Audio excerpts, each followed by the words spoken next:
Hi, welcome to Weathering Chemo. My name's Naomi, and this is a place you can come to get therapeutic strategies for managing your chemo side effects. Today's video is for a very specific group of individuals. So if you have recently found out that you are needing chemotherapy to treat breast cancer, then this video is for you. There are things you can do now that can help you later. So if you don't do it before chemo starts, you can't retroactively go back and do it. So I think this video is vital for that reason. Now, you may be offered a chemo education at your oncology office, and that is a wonderful resource. Please take advantage, go with questions. They are there to help. They will likely go through what medications you'll be getting on the day of infusion, how many rounds of chemo you'll need, how often they'll occur, and for how long. They may also give you a list of side effects that may occur with the medications and medicines that can help alleviate those side effects. So this is all valuable information. Know that this video is not medical advice. If you have questions, go talk to your doctor or provider. They can help you best. So let's go ahead and get started on this list. These are just some things that you can do in advance of going into your first day of chemo. So the first thing on our checklist is to fill the prescriptions that your doctor has prescribed. These medications can be vital. So if you are suffering from nausea or diarrhea, you want to have those medications already filled and on hand so that they can help you as soon as you start to feel the symptoms and side effects. It is just a good idea at practice to just knock this out now so you do not have to think about this the night before going to chemo or not have it ready when you need it.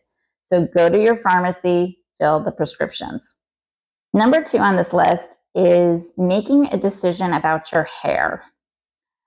So most chemotherapy for breast cancer will cause hair loss. In fact, most chemotherapy for breast cancer causes all of your hair to come out. Now, this is not necessarily true for everybody, but in general, it is true for most. And your doctor can advise you better on whether or not the medications you'll be taking will make you lose your hair. But if you are supposed to be losing some hair, there is an option for you that you can choose to do now before chemo starts that can help save your hair. It is called cold caps.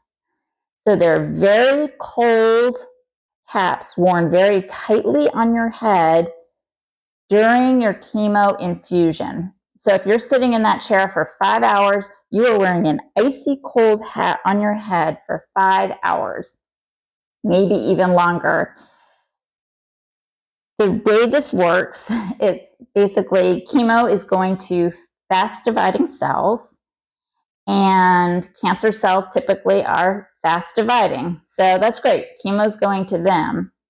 However, your hair follicles are also fast dividing cells. Your hair is always growing. So the chemo may go to the hair follicles, and that's what can cause the loss of hair. By wearing the cold caps, you are slowing that cell division down, so the chemo is less likely to attack those hair follicles, and so you may be able to save a good bit of your hair. There is a lot of research online about this, not enough in my opinion, but I have a whole nother video below that I'm going to link, which goes much more in depth because it's a very complicated topic about hair loss, cold caps, and other options. So as I said, if you decide that you want to try to save your hair, cold caps would need to be purchased in advance. So this is something you need to do before you ever sit in the chemo chair. If you already started chemo, it's already too late to do cold caps. So you can't miss a treatment ever.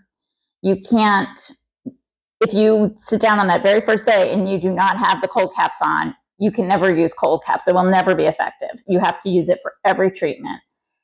And so that makes it very tricky, and that's why I bring it up now. So you can have time to research it and see if this is something you can do.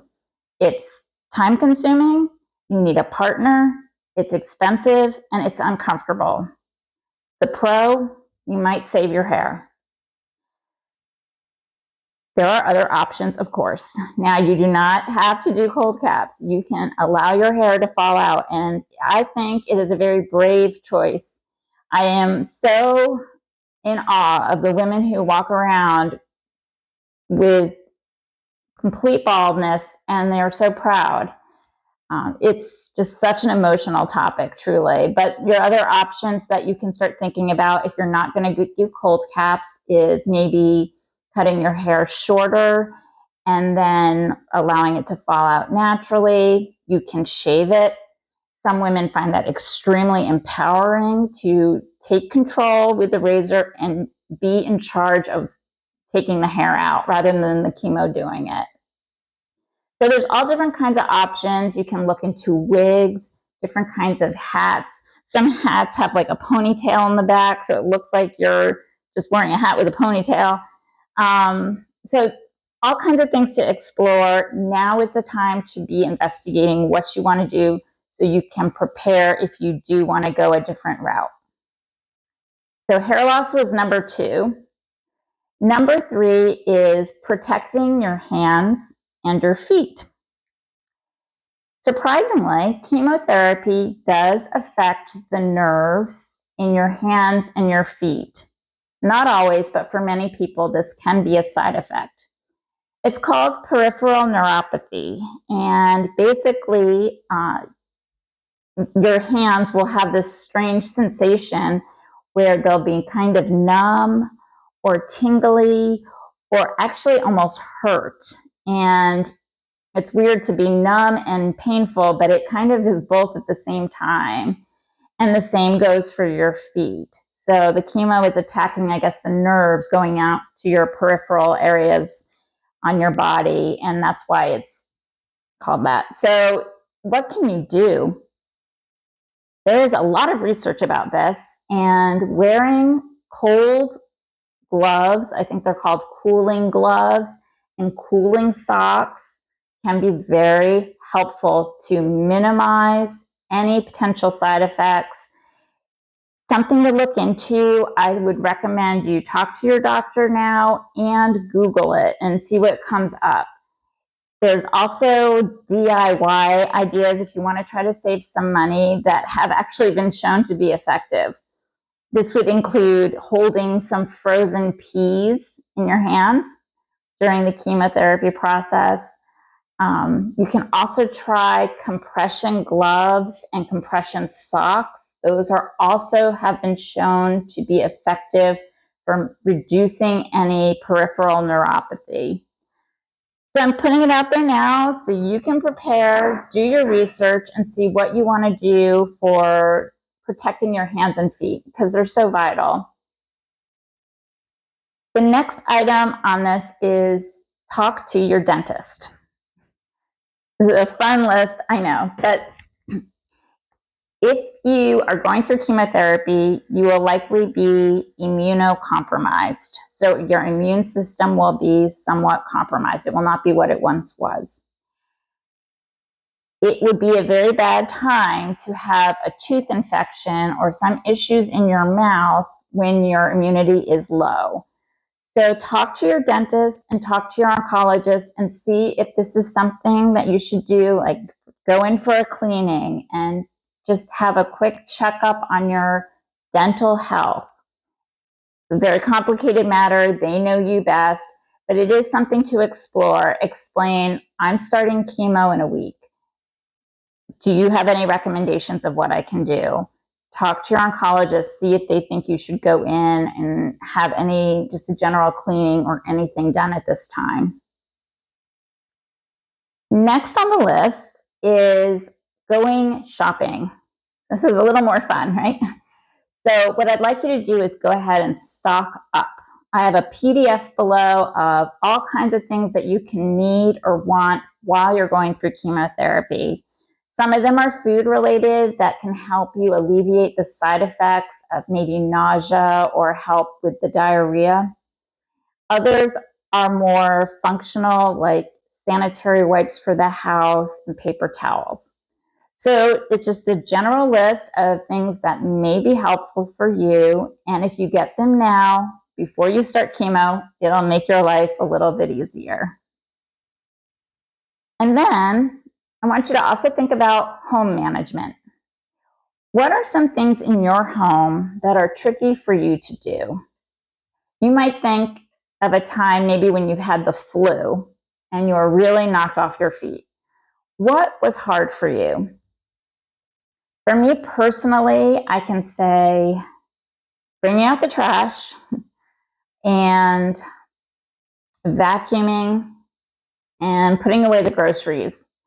Those are three things that come to mind where it's rather exhausting, and when you're not feeling well, it's hard to do.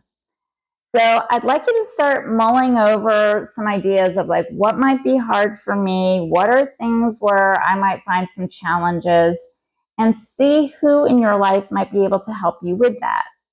After all, many people are going to be wondering what's going on with you, and you probably will be needing to share this information about chemo with at least a few people in your life. I hope you do, at least family. And then what friends can you really count on and rely on? Who can be there for you? And you can kind of think, okay, this one friend, she's great at listening.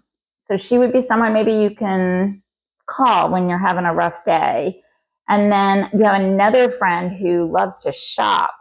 And you could put her in charge of maybe run into the store because you need X, Y, and Z. So these are just some things I want you to just start mulling over in your mind, coming up with some ideas and thinking about. And then last, and this should be the first thing on the list, but I want you to think about self-care. I want you to think about what makes you happy. So some people like to get outside and go for nice long walks. Some people might want to go out for a nice dinner. Some people might want to watch a movie and get their mind on something else. Whatever works for you, but I would like you to take some special time before you start chemo to do something that is really going to bring you joy, whatever that might be. I hope this video has been helpful to you. I will also suggest, if you're on this journey in the beginning of it, that you check out my other video that talks about how to prepare the night before and the morning of chemo, because that's also really helpful getting things organized and packing things up. Good luck on your journey. I am thinking of you and I'm wishing you well. Take care.